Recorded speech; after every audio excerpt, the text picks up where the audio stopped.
Eu quero cumprimentar as colegas e os colegas e convidá-los para um momento de reflexão. Nós estamos na primeira série do ensino médio. O ensino médio é a última etapa da educação básica. A nossa disciplina é filosofia e a matéria que iremos ver é ócio e negócio. Bertrand Russell e a concepção errada do trabalho, que só é valorizado e prestigiado se gera lucro. Muito bem. Os nossos objetivos são: o objetivo é compreender os conceitos de ócio e negócio, seus significados e analisar sua importância para a vida humana, ou seja, perceber como estes conceitos são presentes na vida prática. Objetivo também será perceber em que medida o ócio e o negócio se relacionam. Muito bem. Então, vamos para isso ver os conceitos de ócio e negócio. A palavra ócio pode ser entendida como folga, repouso, não fazer nada. Ócio pode significar descanso, tempo livre. Significa, além disso, que, na medida em que o homem, por não ter que trabalhar no momento, para a sua subsistência, pode se ocupar voluntariamente de outra ação. Ócio é um tempo de descanso, sem ocupação com o trabalho. Ócio é período livre de obrigações e responsabilidades com o trabalho. É tempo para atividades criativas, tempo para a criatividade. Agora, o negócio. Negócio é a negação do ócio, é não lazer, atividade produtiva que gera lucro. Negócio é a prática para conseguir meios para a subsistência. Muito bem. Então, às vezes, nós já vimos que nós temos uma ideia equivocada sobre ócio, não é? Então, a gente às vezes imagina ócio, né? Ou alguém ocioso, aquele que não tem o que fazer, né? Que não tem ocupação. Mas ócio é interessante, né? E deve fazer parte da nossa vida. Assim como nós temos o nosso trabalho produtivo, remunerado para a nossa subsistência, nós também devemos dedicar ao ócio uma parte do nosso tempo destinada ao ócio, a outras atividades tão importantes como aquela que produz lucro, aquela que para a qual, né, a qual nós somos remunerados. Então o ócio é importante, não é? É importante. Nós podemos ter uma atividade criativa, nós podemos trabalhar também, mas pensando assim em coisas que vão trazer para nós um contentamento e também um crescimento, né? Uma progressão, né? Um progresso em conhecimento, em aperfeiçoar aptidões que nós já temos, não é? Então é importante o ócio, né? Nós podemos, nesse tempo, né, fazer atividades, né? Atividades que são importantes para nós, que vão nos dar prazer, né? Como eu disse, contentamento. E além disso, nós podemos também, nesse tempo, o ócio pode ser positivo no sentido que nós vamos aperfeiçoar algo que a gente tem como aptidões e habilidades, né? A gente pode aperfeiçoar, desenvolver, né? Então é muito bom. Nós vamos ver a seguir. O ócio na Grécia Antiga. não é? Bem no nosso contexto, né?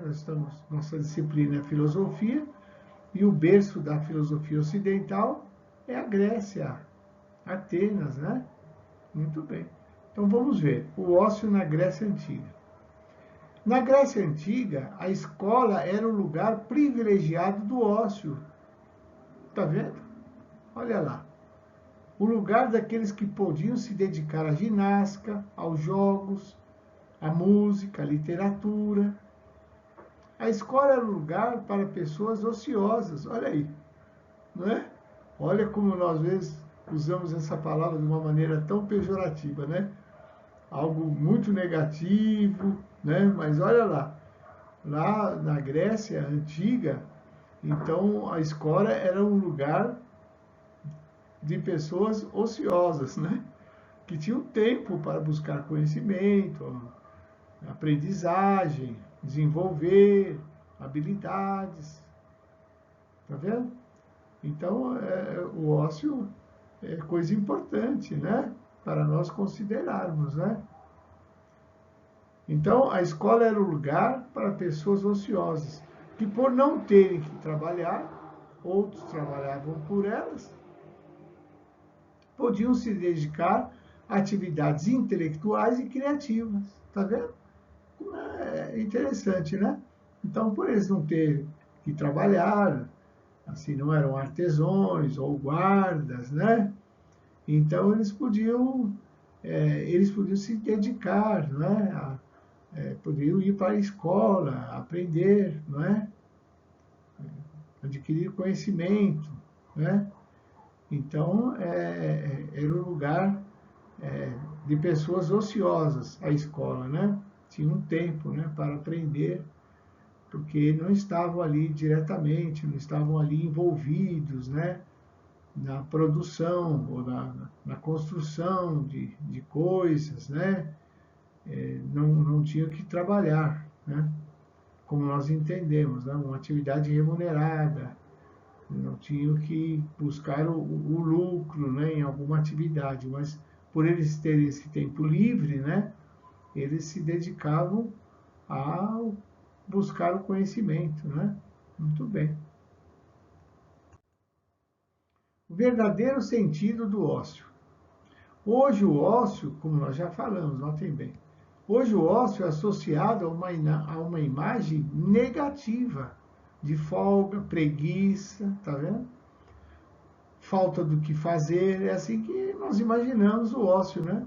Ah, lá vai uma pessoa ociosa, quer dizer, alguém que não tem o que fazer, né? Não, ócio pode ser muito positivo, né? Olha, ócio é um tempo de folga, inatividade, que pode receber um sentido negativo, como nós falamos, né? Como preguiça, inação. Quando positivo, será repouso, relaxar, lazer e outras atividades, né?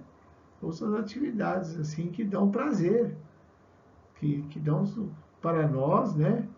Para o ocioso, satisfação, né? Então, o ócio pode ser criativo, digno e também produtivo, do ponto de vista humano, né? Produtivo também.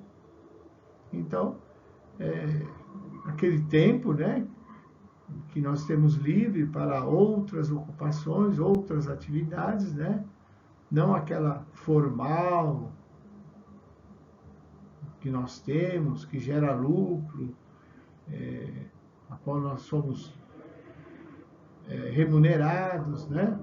Mas uma outra atividade que traz também coisas boas, né? Como o prazer, a satisfação, o desenvolvimento, né? Muito bem. Olha, agora nós vamos ver algumas ideias, né? Do nosso pensador, do filósofo Bertrand Russell. Olha, século XIX para século XX também, né? Século XIX, século XX. Em seu livro Elogio ao Ócio. Olha aí, Elogio ao Ócio. Então, Russell defende o ócio como um momento de formação mental. Olha aí que boa ideia, né? Ócio como um momento de formação mental. E ele percebe que as atividades desejáveis são somente aquelas ligadas à produtividade e ao lucro, né? Às vezes a pessoa escolhe, né, essas atividades pensando no lucro, pensando na remuneração, né? No que ele vai receber, os recursos, né, que virão dessas atividades, né? Então essas parece que têm maior importância, né? Mas, segundo o Russell, o ócio é um momento de formação mental, né? Formação mental, coisa importante. O filósofo quer mostrar que as atividades como as do período de trabalho poderia ser reduzido graças aos avanços tecnológicos. Olha, então com o avanço, né, com as descobertas, os avanços da tecnologia, então pode suprimir um pouco o nosso tempo dedicado à atividade produtiva, essa atividade que gera lucro, que é remunerada. Então, com o avanço da tecnologia, né, então vai dinamizar o trabalho, vai abreviar o tempo, né, o tempo para a construção, para a produção de objetos, né, aquela atividade fabril, né? Então, agora, com o avanço da tecnologia, então as coisas caminham assim numa velocidade maior, não é? E a quantidade, a produção é maior, né? Porque existem hoje mais recursos. Então, olha só a ideia do Russell.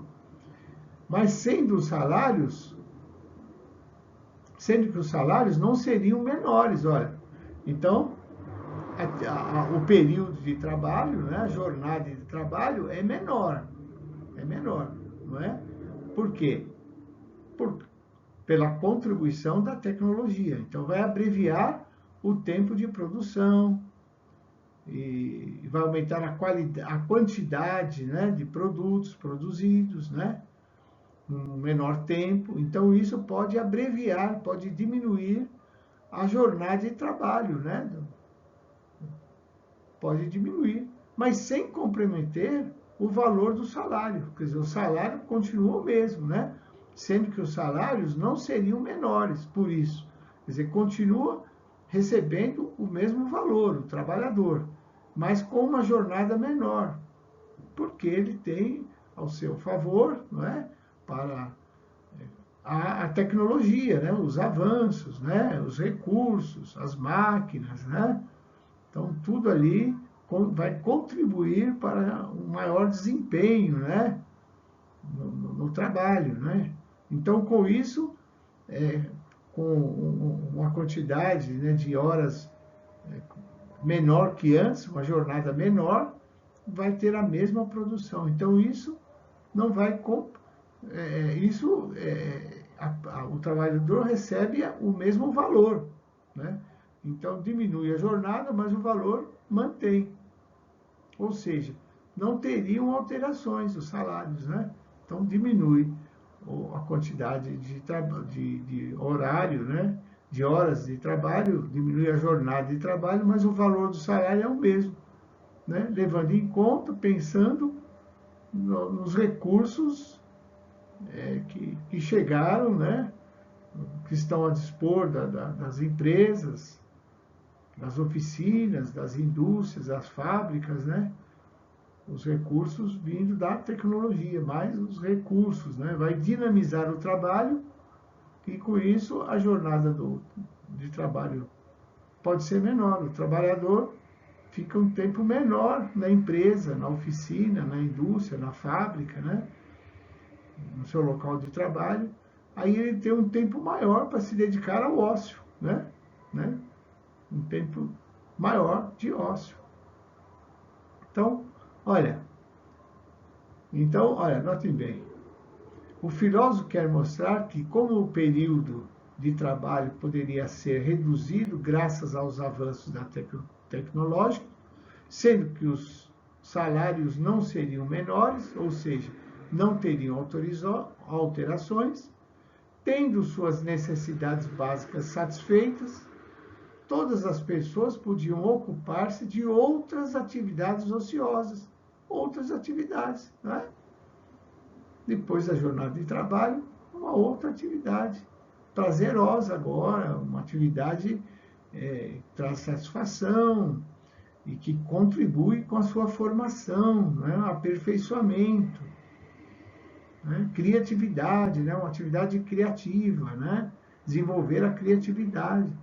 E até isso é interessante para as empresas, indústrias, né? Que buscam pessoas assim, criativas, que conseguem resolver as situações, não é? Os imprevistos, né? As coisas que às vezes não foram pensadas, mas que surgem ocasionalmente, surgem. Então, aquela pessoa criativa, ele pode lidar melhor com a situação, criar uma solução ali naquele momento para resolver o problema inesperado, aquilo que surgiu, que aconteceu. Então, essa criatividade é bem-vinda, né? As empresas apreciam, né? Aquele trabalhador, né? Que tem esta habilidade, né? De criar soluções, né? Para atender uma necessidade, e quem sabe, até urgente, né? Ele pode criar naquele momento. Então, isso é bom, é interessante. Então, o Russell reconhece que os trabalhadores têm tempo livre, mas afirma que este normalmente é passivo. Olha aí. O Russell admite, né, que os trabalhadores têm um tempo livre. Eles têm, ele não está negando isso, né? O trabalhador tem o tempo livre. Mas afirma que esse tempo normalmente é passivo, pois em razão da exaustão, né, do período de trabalho, a jornada de trabalho exaustiva, né, demanda esforço, muito empenho, né, ali naquela atividade ali que ele tem, formal, remunerada na empresa, na fábrica, né? Então, eles optam, né, o trabalhador, por ver, ouvir algo e não fazer ativamente nada. Quer dizer, ele prefere descansar, se alimentar, dormir, né? Usa assim o seu tempo livre, ou o seu tempo de folga, né? Usa assim. Quer dizer, não tem uma atividade assim, outra atividade, né? Uma atividade produtiva, né? Assim, algo que lhe traz prazer, satisfação, que contribui para o seu desenvolvimento, né? Onde ele pode exercer a criatividade, né? Mas ele usa esse tempo que ele tem, né? Para descansar, para dormir, né? Ou para apenas ouvir e ver algo, né? Porque ele está exausto, né? Para uma outra atividade, né? Assim, com relação assim, ativa, né? Ele prefere não fazer ativamente nada, né? Só descansar, porque já está exausto. Então, parece que a solução é diminuir a jornada de trabalho, levando em conta, né, considerando os avanços da tecnologia, as coisas ficaram mais dinâmicas, né? A produção aumenta devido ao que é oferecido pela tecnologia, quanto recursos para a produção, né, para a construção. Então, é possível abreviar a jornada de trabalho, né? Aí sim o trabalhador vai ter um tempo maior, livre, né, um tempo maior, e não estar tão exausto, né, devido a uma jornada intensa de trabalho ou longa de trabalho, né, não está tão exausto. Aí sim ele pode desenvolver uma outra atividade produtiva também, mas que traz prazer, contentamento, satisfação e que vai contribuir, né, para o seu desenvolvimento, né? O Russell também explica que o ócio potencializa a reflexão, muito bem, que estimula o desenvolvimento, enquanto atividade fabril, aquela atividade produtiva, remunerada, que gera lucro, nas sociedades modernas, tem contribuído para a redução da criatividade, porque as ocupações são repetitivas e enfadonhas. Olha aí, tá vendo? Então, a atividade fabril, né, o trabalho, né, ali formal, remunerado, que gera lucro, né? Então, muitas vezes é repetitivo, né? As coisas são sempre iguais, as mesmas ações, é uma repetição de ações, né? Que com isso traz enfado, né? Para o trabalhador, né? Para quem trabalha, né? Então, aquilo não contribui nada para o seu desenvolvimento, para a criatividade. Mas o ócio, esse sim, potencializa a reflexão e estimula o desenvolvimento. Está vendo a diferença? Então, é interessante mesmo, né? É necessário um tempo maior, né? Um tempo livre maior para outras atividades, que, como nós estamos vendo, é tão importante essa atividade, né? O ócio é tão importante como essa atividade produtiva que gera lucro. O ócio leva para diferentes possibilidades do ser, enquanto o trabalho segue a linha homogênea, né? Sempre igual, né? Sempre igualzinho, muito parecido, né? Tudo igual, né? Sempre, né? Então, não tem oportunidade para a criatividade, para o desenvolvimento de habilidades, né? Porque a resposta do trabalhador é sempre a mesma, né? As ações, né? Então, são sempre iguais, né? Lembra aquele filme do Charlie Chaplin, né? Me parece que é Os Tempos Modernos, né? Então ele está enfadado ali com aquele trabalho repetitivo na linha de montagem, apertando os parafusos, né? É sempre a mesma coisa. Ele está ali na linha de montagem, chega a peça, ele aperta, aí a esteira rola, vem a outra peça, ele aperta. Então é uma coisa que não precisa pensar e não precisa criar, né? É uma coisa muito automática, né? Muito repetitiva, né? Que traz enfado mesmo, né? Era assim a reação do lado do nosso querido ator, né? E daquele seu personagem lá, né? Era essa, né? Está assim, aborrecido, né? Com aquela atividade repetitiva que ele tinha ali, naquela esteira, né? Naquela linha de montagem, né? Na fábrica, tá vendo? Então é mais ou menos assim, né? Que pode se sentir o trabalhador, muitas vezes, né? Bertrand Russell, também, né, o nosso filósofo, afirma que o ócio deveria ser um direito de todos, olha aí, né? De todos, oportunidade para todos, todos devem ter esse tempo livre para usar em outras atividades, né? Alternativas, outras atividades importantes, né? Importantes. Lembra que nós vimos agora há pouco, o nosso filósofo disse assim que contribui para a saúde mental, né? Então, atividades assim que envolvem criatividade, desenvolvimento, né, de habilidades, né?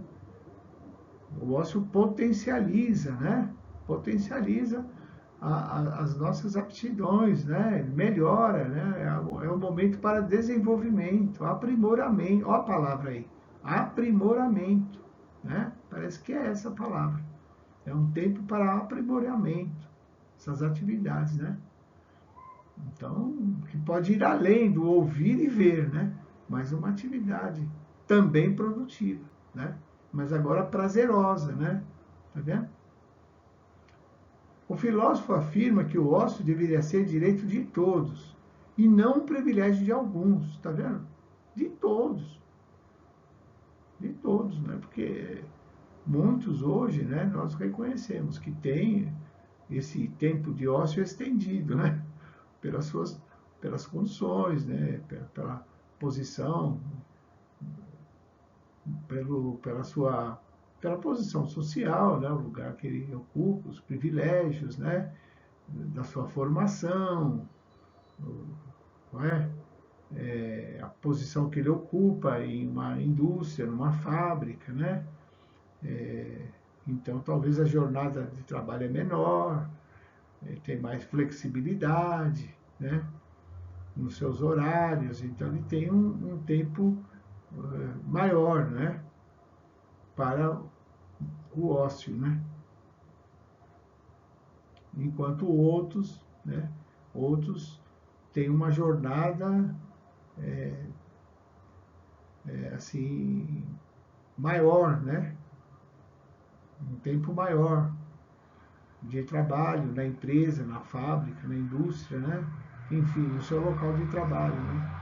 Então, alguns têm de fato um tempo maior para o ócio, né? O ócio. E outros, infelizmente, não têm. Mas o nosso pensador entende que todos deveriam ter um tempo, né? Um tempo bom, né?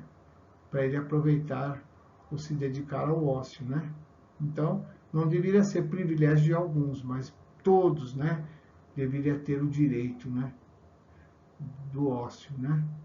Isso significa que, além de trabalhar para sobreviver, todos deveriam ter tempo livre para usufruir do lazer, da cultura, de atividades que produzem e trazem não apenas diversão, mas também a possibilidade de aprimorar, olha aí, de aprimorar o conhecimento de si e do mundo. Tá vendo? Então, olha só, vamos lá, novamente. O Russell afirma que o ócio deveria ser um direito de todos, e não um privilégio de alguns, mas de todos, né? O ócio para todos. Isso significa que, além de trabalhar para sobreviver, todos deveriam ter tempo livre. Todos deveriam ter tempo livre, indistintamente, né? Não depende da classe social, da formação, não é? Do status ali na empresa, mas todos, né, indistintamente, deveriam ter um tempo para o ócio, né, um tempo considerável, né, para ele desenvolver uma outra atividade, né. É essa agora que dá prazer, satisfação, crescimento, desenvolvimento, né, de habilidades. Então, olha, isso significa que, além de trabalhar para sobreviver, todos deveriam ter um tempo livre para usufruir do lazer, da cultura, olha aí, importante, de atividades que produzem, de atividades que pudessem trazer não apenas diversão, olha, não é só diversão, mas também a possibilidade de aprimorar o conhecimento de si e do mundo, né? Não é só um tempo ali, ali parado, né? Em descanso, né? Ou dedicado a alguma diversão, algum lazer, né? Quem sabe até algum esporte, né? Mas um tempo para outras atividades, né? Pudessem trazer esse tempo não apenas diversão, mas a possibilidade de aprimorar o conhecimento de si e do mundo. Isso não poderia estar ligado a um poder aquisitivo, não. Não depende, né? Quer dizer, lembra que é algo para todos, né? Então, esse tempo maior para, além da diversão, além do lazer, além do esporte, né? Também um tempo para atividades que trazem desenvolvimento, atividades que ele pode agora aprimorar os seus conhecimentos. Tá vendo? Então, além da diversão, do lazer, de relaxar, ele pode aprimorar os seus conhecimentos, suas habilidades, né? Desenvolver, ele pode crescer, né? Com essas atividades agora, desenvolver, né? Um desenvolvimento de si mesmo e do mundo. Isso não poderia estar ligado ao poder aquisitivo, não. É algo para todos, né? Não depende, né, do poder aquisitivo, mas todas as pessoas, sem as restrições impostas por barreiras geográficas e econômicas, por exemplo. É para todos, né? Independente do local de trabalho, né? Da sua situação econômica ou da posição que ele ocupa na empresa, ou da posição social, assim, ter mais ou menos recursos, ter uma remuneração maior ou menor, né? Mas é para todos, né? Todas as pessoas, né? Devem ter um tempo livre, razoável, né? Que dê para fazer outras coisas, né? Além de diversão, além de se aplicar também a, assim, a algumas atividades assim com relação à cultura, né? Mas não, uma atividade que também é produtiva, né? Mas que traz desenvolvimento para a pessoa, aprimoramento, né? Muito bem. Então, agora eu quero agradecer às colegas, os colegas que estiveram comigo, que esse período, esse tempo, quando pensamos esse tema, né, essa matéria tão importante, o ócio, né? O ócio e o negócio. Então, vamos considerar, né? As ideias, né? O pensamento desse galês, né? Desse britânico, melhor, né? Galês, ele é o britânico, né? Bertrand Russell, né? Século XIX, século XX, trouxe essas ideias interessantes sobre o ócio, né? Ele é um defensor do ócio, né? Ele defende o ócio. Ele faz, notem o nome do seu texto, né? Elogio ao ócio. Então nós pensamos que foi bom, foi interessante, né? Esse tempo que nós separamos, né, para pensar o ócio, né? E vimos a importância e o lugar que o ócio deve ter na vida das pessoas, né? Muito bem. Então eu quero agradecer a atenção de todos e todas. E desejo felicidades e até o nosso próximo encontro. Grato pela atenção.